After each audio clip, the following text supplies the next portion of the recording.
Ayni shu kunlarda Alisher Navoiy nomidagi viloyat axborot kutubxona markazida Kitobsevar millat shiori ostida 6-Respublika kitobxonlik haftaligi bo'lib o'tmoqda. Haftalik doirasida turli ma'naviy ma'rifiy tadbirlar, noshirdan kitobxonga tamoyil asosida kitob savdo yarmarkalari o'tkazilishi rejalashtirilgan. Navbatdagi lavhamiz ayni mavzuda.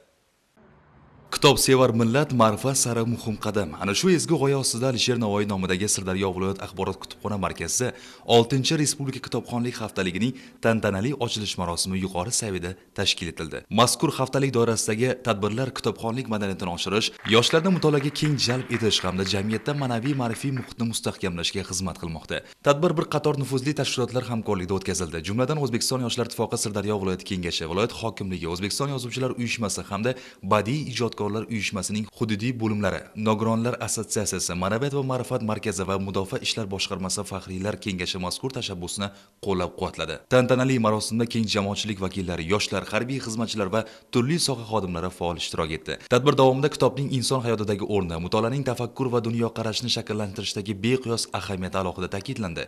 Ishtirokchilar tomonidan kitobxonlikni rivojlantirish, ayniqsa yoshlar orasida kitob o'qishga bo'lgan qiziqishni oshirish bugungi kunning dolzarb vazifalaridan biri ekanligi qayd etildi.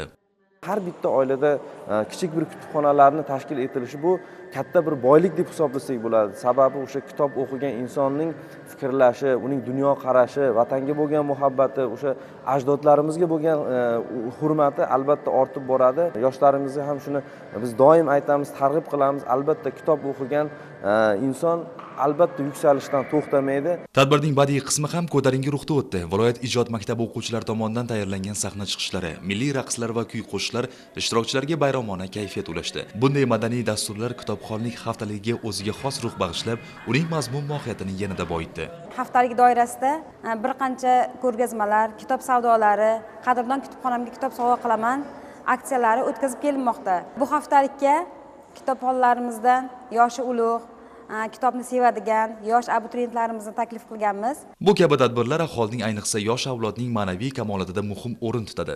Zero kitob tafakkur manbai, ma'naviyat ko'zgusi va taraqqiyot poydevoridir. Kitobsevar millat g'oyasi esa yurtimizda ma'rifatli jamiyat barpo etish yo'lida muhim qadamlardan biri bo'lib xizmat qilmoqda.